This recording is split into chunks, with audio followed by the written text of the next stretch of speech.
Good morning, students. This is your EVS class. Today we will be doing chapter 12, locating places. As I have already started this chapter and given you the introduction, we will move forward with the other topics. तो चलिए शुरू करते हैं. Yes, I have given you the introduction that in this chapter we will be learning about the difference between a map and a sketch. I have already told you what is the difference between a map and a sketch. I repeat again, a map is the drawing with exact measurement, a sketch is the drawing without any measurement. Okay, the four main directions I will discuss how a map is drawn. We will also draw the map in the activity. So, children, this chapter is somewhat bit related to the previous chapter, that was a friendly neighborhood, because in this chapter also there are characters like Fatima, Rahul and their neighborhood. In this chapter they are also talking about the neighborhood which we have studied earlier in the chapter 11. Here Fatima and neighbor and Rahul. Okay, so we will be doing what we will be doing in this chapter, locating places. हम लोग इस chapter में ये देखेंगे कि जो हमारे आसपास के जो नेबरहुड हैं वो हमसे कितनी दूरी पे हैं, means distance. We will be taking out the distance, we will be taking out the directions कि वो हमसे कितनी दूर पे हैं और किस डायरेक्शन में हैं. So we will be first learning what type of directions are there. So what are directions? Children, there is no specific topic about directions given in this, but I will tell you that what are directions. Directions are the way or the point where the person wants to go from the starting point. Okay, so we have labeled or symbolized the direction with four names like north, south, east and west. So on the top of the, you can see this map of India. On the top of the map of India there is this Jammu and Kashmir. You can all see Jammu and Kashmir. So Jammu and Kashmir is in the north, top north position. Okay, in the north direction. Now just straight below, बिल्कुल नीचे bottom में देखो, सबसे नीचे क्या है, Tamil Nadu. So Tamil Nadu will be in the south direction. So north के just opposite कौन सा होगा, south direction. And in the right side, of your right side, you can see there is Meghalaya, Arunachal Pradesh, Assam, Nagaland, Manipur. These are all in the eastern side, so you term as east. You can see West Bengal also, you can see Bangladesh also. So West Bengal you can say it is in the east, so on the right side it is east. So just opposite the right side, that is Gujarat, on the left side you will be having west. So opposite side of east is west and opposite side of north is south. So on the top is north, on the bottom is south, on the right side is east, on the left side is west. So don't forget these directions. We will be doing the map work also, and we will be doing some other activities in which I will ask you to draw the directions also. Now in this chapter we have already done the map and sketch. Now we move to symbols and colors. We use different symbols and colors to show different features on a map. All maps use certain colors. For example, blue is used to show water bodies like seas, rivers, green color is used for forest and brown for the mountains. Okay children, now what is the importance of colors in the map? When you have seen a blank map, आपने एक खाली map देखा ना, किस colour का होता है? बिल्कुल वाइट, बिल्कुल वाइट होता है ना, कोई कलर नहीं होता उसमें। अगर मैं उसमें बोलूँ कि अ, उसमें मैं लिख दूँ ये माउंटेन्स हैं, ये वाटर बॉडीज़ हैं, मीन्स ये ओशंस हैं, सीज़ हैं, तो आपको कैसे पता चलेगा कि ये कहाँ पर है? तो इसलिए हम उसको उसका एरिया कवर करने के लिए, हमें उसको लोकेट करने के लिए हमें उसको कलर करना पड़ता है, जिससे हमें ये पता चलता है कि उसका एरिया कितना बड़ा है। अगर मैंने ओशन को कलर नहीं किया और मैंने लिख दिया इंडियन ओशन, तो अगला बच्चा जब देखेगा तो वो कहेगा सर इंडियन ओशन जहाँ पे आपने लिखा है बस वही है इंडियन ओशन, या और भी जगह तक है? तो हम अब हर जगह तो इंडियन ओशन तो नहीं लिख सकते ना, तो इसलिए हम इंडियन ओशन एक जगह लिखते हैं और बाकी जितना बड़ा इंडियन ओशन है उसको हम कलर कर देते हैं ब्लू कलर से। Likewise in the Bay of Bengal also, and same in the Arabian Sea also, we color the map with blue color so that it shows that this is water bodies. उसी तरीके से हम लोग reverse को भी blue colour से करते हैं और वो ब्लू लाइन से कलर हो जाती है, ब्लू लाइन बनाते जाते हैं जैसे जैसे कि वो रिवर जाती है, उससे हमें पता चलता है कि ये रिवर है। Same way we colour brown for mountains. Mountains हम लोगों को मोस्टली किस कलर में दिखते हैं? ब्राउन कलर में दिखते हैं, है ना? तो इसलिए हम ब्राउन कलर से माउंटेन्स को सिग्निफाई करते हैं, सिंबलाइज करते हैं, ठीक है? और ब्राउन कलर हम लोग जहाँ जहाँ पे लगाते हैं उस जगह पर वो क्या हम बोलते हैं, इस जगह पे माउंटेन्स हैं, ठीक है? Same way we colour green colour. Green colour means obvious, it's obvious that green is for leaves. Leaves are green color, so where are leaves? On the trees. Where are trees? In the jungles. So you can show the forest area, jungle area with green color. सो हम जहाँ जहाँ पे green colour कर देंगे इसका मतलब है कि यहाँ पर फॉरेस्ट एरिया है, ठीक है?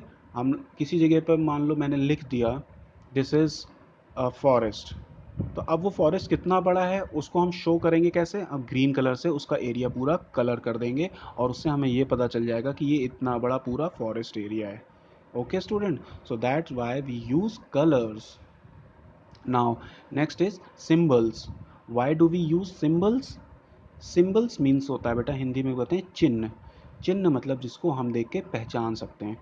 लाइक आपने कई सारे चीज़ों के सिम्बल्स देखे होंगे। फॉर एग्ज़ाम्पल आपने रुपीज़ का भी सिंबल देखा होगा, वो आर लिख कर और कट कर देते हैं ऊपर ना, तो वो सिर्फ आपको रुपीज़ लिखने की ज़रूरत नहीं है, RUPEES रुपीज़ लिखने की ज़रूरत नहीं, बस उसका एक सिंबल बना देते हैं और उसका मतलब हम समझ जाते हैं कि this is rupees.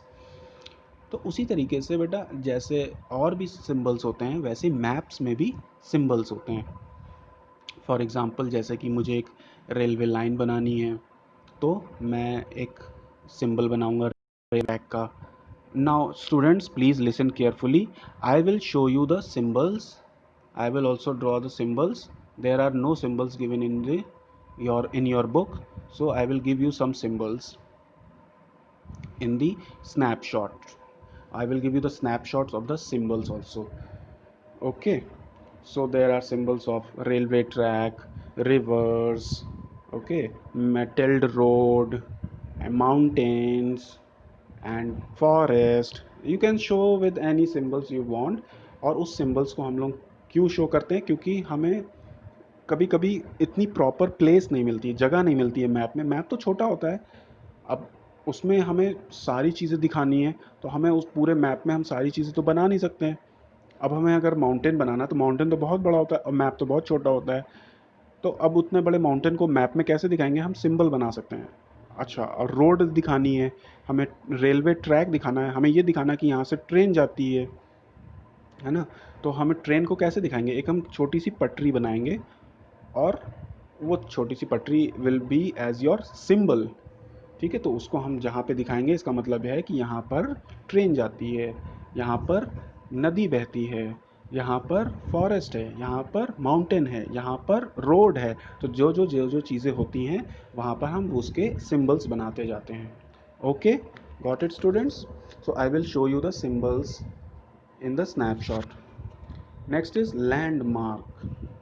I have already explained you what is landmark. Landmark means होता है बेटा कोई पहचान की जगह जिसके थ्रू हम कोई चीज़ पहचानते हैं। मान लो कि एक पूरा खुला सा मैदान है, ठीक है, बहुत बड़ा मैदान है। हम्म और उसमें घास लगी हुई है, ठीक है, और आपके पास दो एग्स हैं, अंडे हैं आपके पास, 2 एग्स हैं आपके पास। और मैंने बोला कि जाकर इसको इस बहुत से बड़े मैदान में कहीं छुपा कर आ जाओ, ठीक है। आप दौड़ कर गए और उन 2 एग्स को आपने एक जगह घास में कहीं छुपा दिया। उसके बाद आप वापस आ गए मेरे पास, और उसके बाद मैंने आपसे बोला जाकर ढूंढ के लाओ, वापस जाओ। तो आप तो जाओगे तो आप कंफ्यूज हो जाओगे, आप ढूंढ नहीं पाओगे आपने कहाँ छुपाया। तो आप देखोगे कि आपने कौन सी ऐसी जगह थी आसपास उसके जहाँ पे आपने छुपाया था। तो आप देखते हो ना, हाँ यहाँ पर एक कोई पेड़ था, यहाँ पे कोई ऐसी घास थी, यहाँ पे कोई छोटा सा पेड़ ऐसा लगा हुआ था, या यहाँ पे कोई ऐसा पत्थर रखा हुआ था, मैंने उसके पास रखा था। तो जो भी चीज़ आप जिसके आसपास रखते हो वो क्या होती है, लैंडमार्क होती है, ठीक है। तो आप जब पहले लैंडमार्क देखोगे तभी आपको वो एग्स मिलेंगे वहाँ से। Okay students, I will give you the another example. दूसरा एग्जाम्पल देखो, जैसे कि आपका कोई फ्रेंड आपके घर आना चाहता है, वो आपको फ़ोन करता है, क्या मैं आपके घर आ सकता हूँ? आप बोलते हो yes you can come to my house. तो वो कहता है but I don't know the direction to your house, I don't know the way. उसको रास्ता नहीं पता होता है। तो वो आप क्या बोलते हो उसको कि मेरे घर के पास ये वाली शॉप है, like general store, any store, ice cream parlour, और कुछ भी है आपके घर के आसपास जो आप उसको वो बोलते हो कि आप उस शॉप पे आओ और वहाँ से राइट साइड पे मेरा घर है। तो या फिर आप बोलते हो कि यहाँ पे मेरे घर के पास एक कोई टावर है, टेलीफोन टावर है, और you can say like a mango tree है मेरे घर के पास, या यू विल से लाइक मेरे घर के पास एक बहुत बड़ी बिल्डिंग बनी हुई है, पूरी ग्लास बिल्डिंग बनी हुई है। So all these things which you tell to your friend to recognise the way to your home, these all things are the landmarks, ठीक है। जो भी चीज़ें आप बताते हो अपने फ्रेंड को कि ये सब चीज़ें देखकर मेरे घर पहुंच सकते हो, तो वो क्या होते हैं, लैंडमार्क्स होते हैं। जैसे फॉर एग्ज़ाम्पल मुझे किसी के घर जाना है, तो उसने मुझसे बोला कि आप जब अपने घर से आओगे, मेन रोड से आओगे, मेन रोड पे आपको एक साइन बोर्ड मिलेगा, उस पर कुछ लिखा होगा, वहाँ से आपको राइट साइड मुड़ना है। वहाँ से मैं राइट साइड मुड़ा, फिर उसके बाद वो बोल रहेगा मुझे वहाँ पर एक आइसक्रीम पार्लर मिलेगा। फिर मैं वहाँ पे जाऊँगा, वहाँ से उसने बोला लेफ़्ट साइड पे 2 और 3 हाउसेस को छोड़कर उसका घर है। तो मैं वहाँ से लेफ़्ट साइड मुड़ूंगा और सेकंड और थर्ड घर पे मैं सेकंड घर पे या थर्ड जो भी घर होगा उसने बताया होगा उस घर पे मैं चला जाऊंगा। तो आई विल रीच ईजिली। सो मेरे लिए लैंडमार्क क्या हुआ, मेरे लिए लैंडमार्क हुआ वो साइन बोर्ड, वो आइसक्रीम पार्लर, और ठीक है। तो इसी तरीके से किसी के घर के पास कोई भी यूनिक चीज़ हो जो वो बता सकता है, that is acting as a landmark. I hope you all have understood. Now the direction, I have already told you what is direction. Students, we will do these directions in the activities. So I will give you the, there are 4 directions, there are more directions also, but you will learn only 4 direction in class 3rd. There you will learn more directions in class 4th. So uh, directions is the point towards which a person or thing looks or faces.